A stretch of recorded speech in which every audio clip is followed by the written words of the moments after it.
Greg, why do you think variety shows dropped out of favor with TV audiences? I don't know.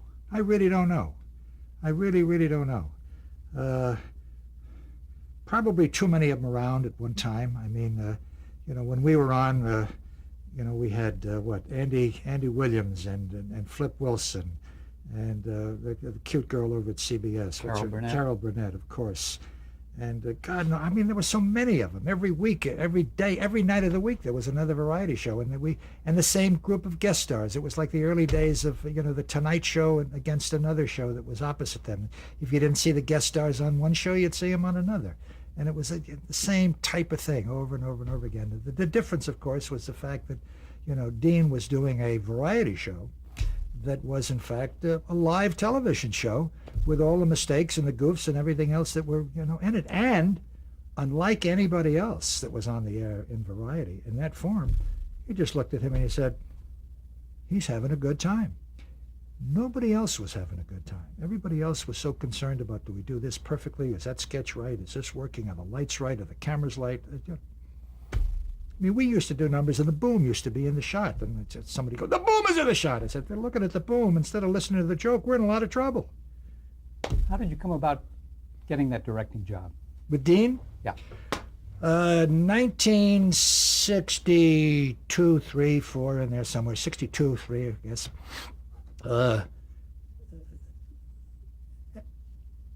Some guy at ask me the question again. Was it NBC? The guy from NBC? Okay. How did I get involved with Dean? Yeah. Fellow at MCA, a fellow by the name of Burl Adams. Oh, was, yeah. Nice guy, an agent. Had you worked with Dean prior to the series? No. Yes, this is the story about working with Dean Okay. before the series. And called me and said, we're going to do a special with Dean Martin. And I was doing a bunch of specials for him. I'm not sure that Jack Parr and some of those other specials, Ethel Merman was involved in that little group at the time, and he was handling all of those. And he said it was going to be with Dean Martin. And I said, yeah, that'll be fun. I've never met him. So he said, well, why don't you go down to Vegas? He said, and, he's working at the Sands. Why don't you, go catch his act? And I said, fine. So I went down there, and I met the guy that works for Dean, really a nice man by the name of Matt Gray. And he said, all right, kid. He said, you'll sit down on the table in the front there, and then Dean's going to perform. And I said, fine. Dean came out, and he had a glass in his hand. And he said, ladies and gentlemen, direct from the bar, here he is, Mr. Dean Martin. And Dean came out. He went,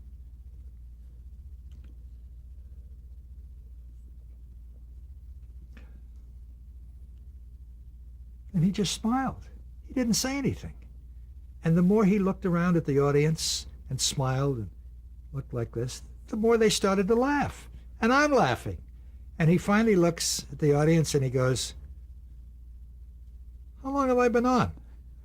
Well, it's hilarious, And he had everybody just wrapped up. And he goes ahead and he does an hour. Greatest act of a drunk I've ever seen. Unbelievable. Show is over. I go backstage, okay? They usher me to his dressing room. I walk inside, and he goes, hey, pal.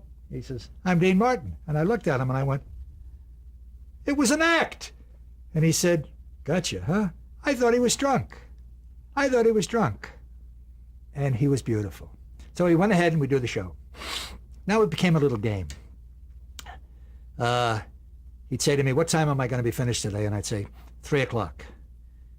And 5 to 3, I made sure that he was done. I'd say, 10 o'clock tomorrow morning.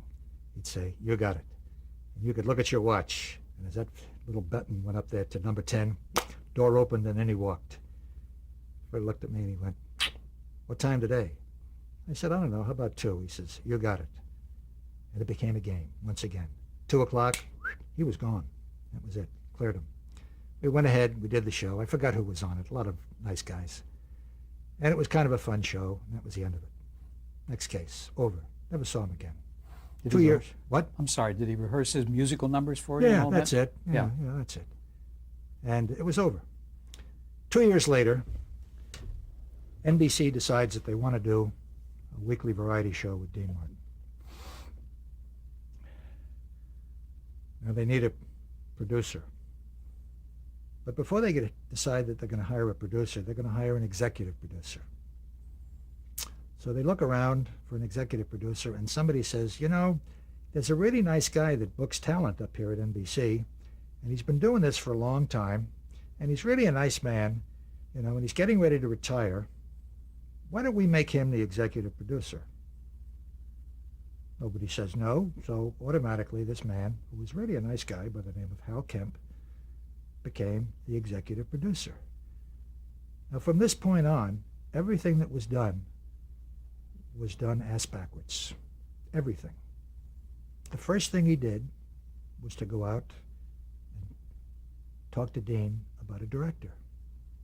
And Dean said, you know who we ought to get? You remember that guy that I worked with? He was talking to Mac Gray, who was his assistant. He said, used to get me out at 2 o'clock. And Mac went, yeah. He says, let's get that guy. I kind of liked him. And Hal Kemp says, who's that? He says, Greg Garrison.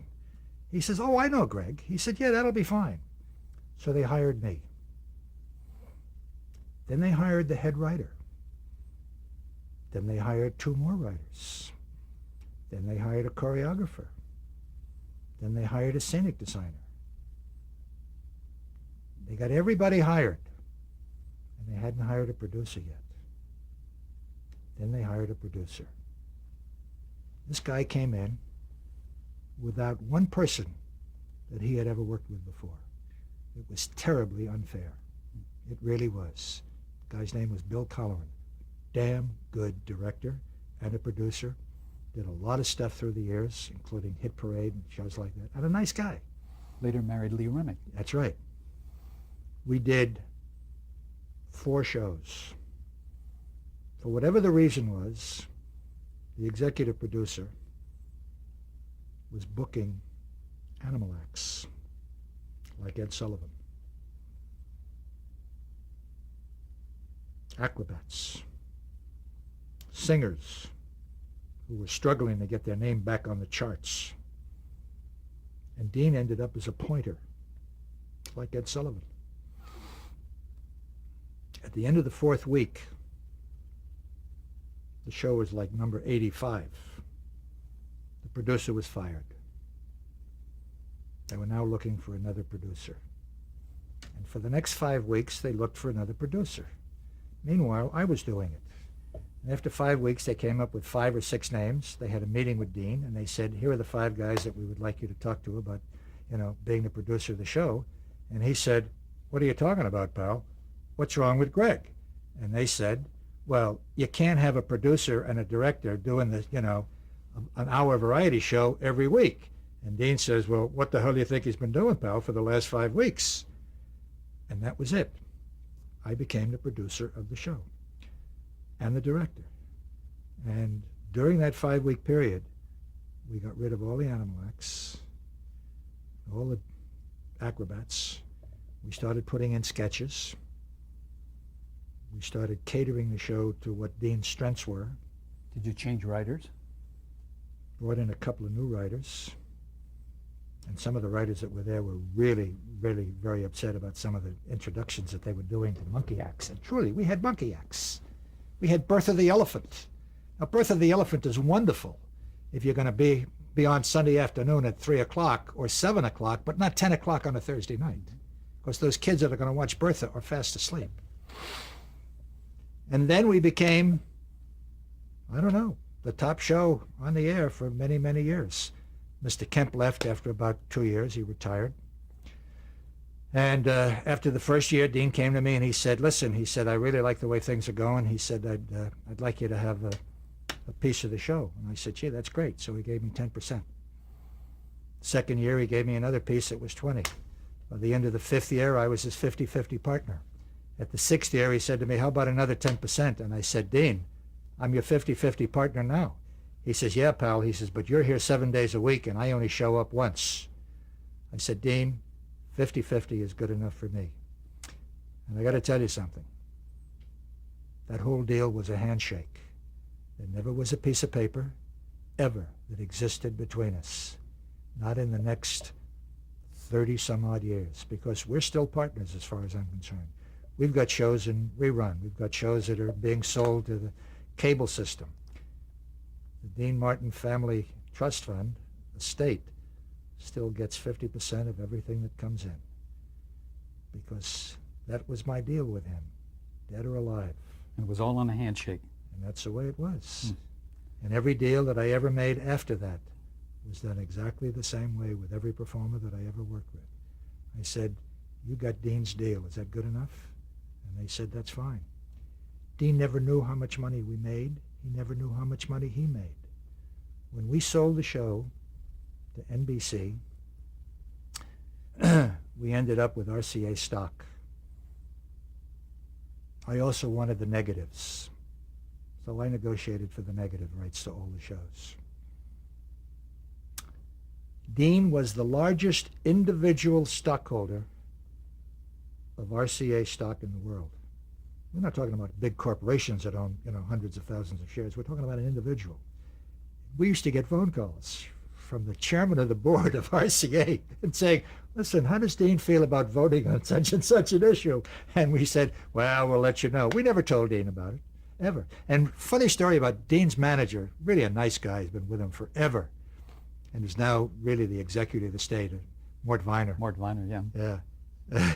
He called me one day. He says, NBC just bought, NBC was just sold to General Electric. I said, yeah, that's great. He says, you think we ought to tell Dean about it? I said, no, why are we going to bother him with that? He says, but the stock's going up. I said, Mort, don't bother him. I said, remember Dean's famous line? He said, oh, yeah. Dean was once interviewed by Johnny Carson. And he said, geez, Dean, you must be a rich man. And he went, hey, pal, of course I'm a rich guy. Are you kidding? I got over, $300 in 4 different banks. And that's the way he looked at it. He never asked how much he made. He was the most generous guy in the world. He was the sweetest, kindest, nicest man I ever knew in my life, bar none. He was my father and Orson and Gene Kelly all wrapped up into one, and a performer on top of it. He never asked for anything, ever. He never questioned anything that I ever did. He never looked at a song and said, I don't like the song. He never looked at a sketch and said, gee, that's not a really very good sketch. He trusted you completely. Totally. And occasionally I'd throw a sketch out, and he'd walk out on stage and he'd look at me and he says, I just won $5 from Jimmy Stewart. I didn't think he'd last that long, Or an actor on stage. Or once we had a problem with Jaja, and she was in a sketch and she was giving me a lot of stuff. And I'd say, Jaja, that's it. It's out. And the head carpenter was a guy by the name of Charlie Monk. And I said, Charlie, it's out. Cut it. Gone. And Jaja said, well, darling, what are you talking? What do you mean it's gone? I'm the star. I'm this. I'm that. I said, Jaja, that's it. You're out. Goodbye. Thank you very much. She says, you're firing me. I said, no, Jaja, I'm just giving you a rest for the weekend. You'll get your check. Don't worry. You're sure I'm going to get my check? I said, you've got to get your check, Jaja. Don't worry. She didn't talk to me for 2 years. And finally, I saw her one day someplace else. We became friends again. I used her on some roasts. But she's a funny lady. Smart lady, but funny. Let's talk about the preparation for that Dean Martin show. I mean, the preparation for the Dean Martin show was... Was it a 7-day-a-week job? It was 7 days a week, yeah. Okay. It was a 7-day-a-week schedule. We had 4 different units. We had the writers working on the sketches. We had the choreographer working with the dancers. By the way, the choreographer for most of the shows was Bob Sidney, one of the best I'd ever worked with. Absolute gem, the genius. The scenic designer was a guy by the name of Bob Fletcher, who was terrific, also did costumes. We had a fabulous, fabulous cast. My right-hand lady at the time was Janet Ty, and still is to this day. She's retired, but I still talk to her about once every 2 weeks. She spent 35 years helping me. Nothing like a really great assistant if she's a woman, and took care of me and protected me. God, what she did for me. But you had all this work to get it going. We had a staff of 28, 30 people, creative people, assistant choreographers, music people, guys that were doing songs, medleys, everything scripted, arrangements. Everything was scripted. Everything, every line, every joke, everything. We taped on a Sunday. Saturday afternoon, 10 o'clock, we would go in the studio and run through all the sketches, all the music, all the material on camera. With you doing Dean's part. With me doing Dean's part. Yeah, I did Dean all during the week. Well, one of the guys from the music department, Lee Hale, would do Dean in the rehearsal halls, and once in a while I'd go in there and do it with him. But when we were on camera, I had a TD that was a gem, Carl Messerschmidt, and he knew every move that I made. He knew everything that I wanted. I had a camera crew that stayed with me on that show for 10, 12 years. I never had to say one thing to any cameraman in all that time. They knew what you wanted. They knew everything that was supposed to be done, and they were just, it was automatic. Dean would sing a song, the guys knew when to go in automatic. I didn't have to tell anybody anything. And it was creative because they felt that they were contributing so much. And they were, every one of them. The lighting man would look. I'd never have to say, hey, Lonnie, there's a shot. On the microphone. The guys on the crew, the gaffers, everybody broke his back to make sure that Dean looked good. Everybody. That's the effect that he had on that crew, on that staff, on that cast. And we finished on Saturday afternoon. That was it. We had a little girl by the name of Melissa who would put on a little cassette with a guy, Lee Hale, all the duets that Dean was going to do. If it was Petula Clark, this guy would do Dean, and this little girl, Melissa, would do Petula Clark, or whoever it was, or Ella Fitzgerald, or Lena Horne, or whatever. So you could time it? No. Audio cassette. We would send it to Dean on Thursday. He would have this cassette at the country club at 4 o'clock. Okay? We'd be sitting in his car, okay, in the parking lot. Not a joke, true. He'd get in the car, he'd put the cassette in, and it took him 20 minutes to drive to Bel Air. Okay? And during that 20 minutes, he heard what he was going to do in the duets and some of the solos, right, on the cassette. That was it. On Friday, if he felt like it, he might play it again. But more often than not, he didn't. He showed up at 11 o'clock on Sunday for the very first time. Went and sat in front of the orchestra and did all his music with the guests and the medleys and everything with the orchestra. One time. One time. Finished with them, no cameras. Finished with them, took a lunch break. Sunday was perfect, because I'd go in the dressing room and we'd watch the football games, okay? And we'd bet on all the games. We'd come back at 1 o'clock, and we had a run-through at 1 o'clock. And I would do him. He would be in the dressing room watching me do him with Bob Newhart, Petula Clark, whomever. If it was a sketch, I'd stop it, go back into the dressing room and say, let's go, kid. And he'd walk out, and he'd walk through it. And he'd follow the cue cards. All done on the cue cards. He never saw the material before I did it, ever. Now we're going back to what I told you about once with Mickey Rooney, about the first time he ever did a sketch. He was hilarious. And the more he did it, the worse it became. Not worse, but not as funny. And that's the premise that we did that show on. And all the mistakes were left in. Because what we did was a live show with all the mistakes left in. How soon after the beginning of the Dean Martin show did that policy begin? The day I took over as the producer. So After the fourth show, starting with the fifth week. I never missed a show. That had never been done in a Never. variety? No. Never No. been done in a show? Never. Never. Was the network at all apprehensive about it? Yeah. Very. And how did you handle that? Your usual way? With my usual charm. I said, get the hell out of here and don't bother me. They loved me. How did Dean feel about the series, Greg? How did what? How did Dean feel?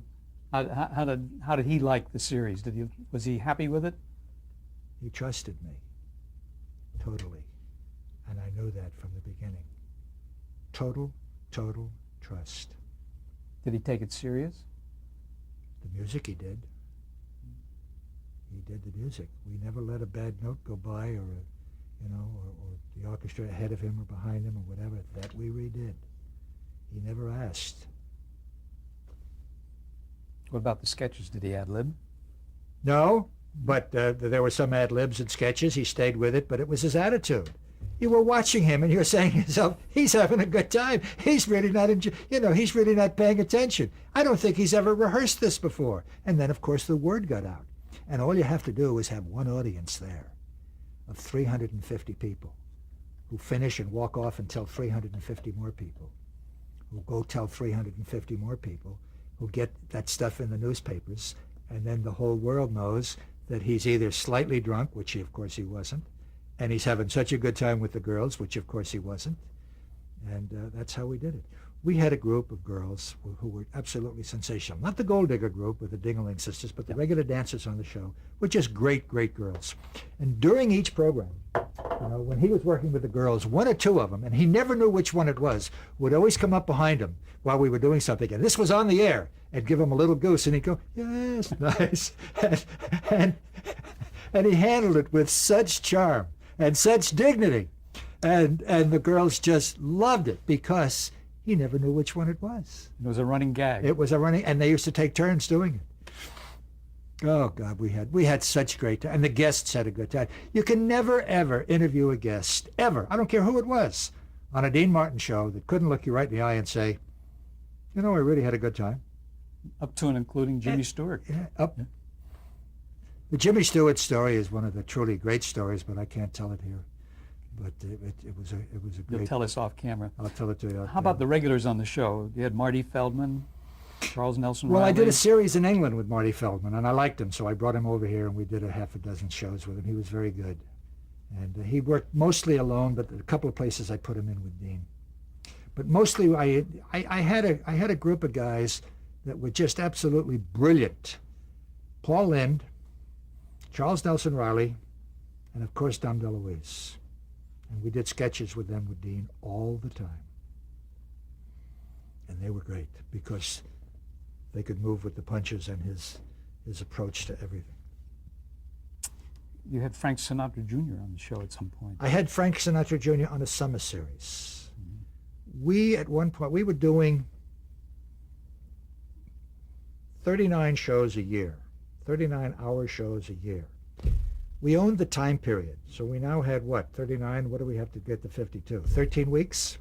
We had 13 summer shows to do. So I was doing the summer shows, too. The first one was with Rowan and Martin.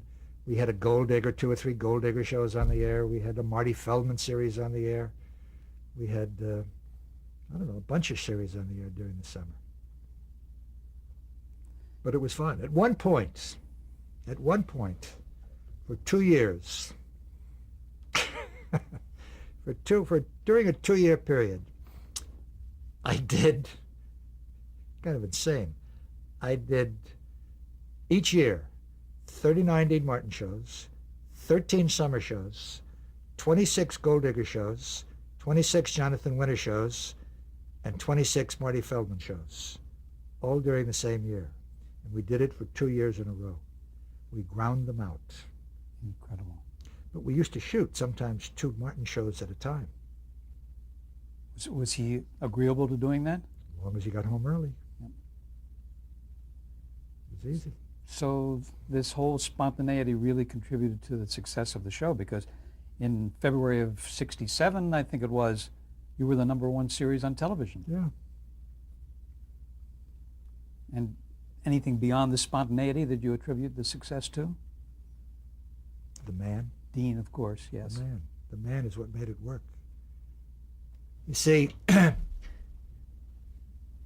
came down with the flu one week, like the second year we were, am I still there? Dean came down with the flu one week and had to cancel. And we were all ready to go. And,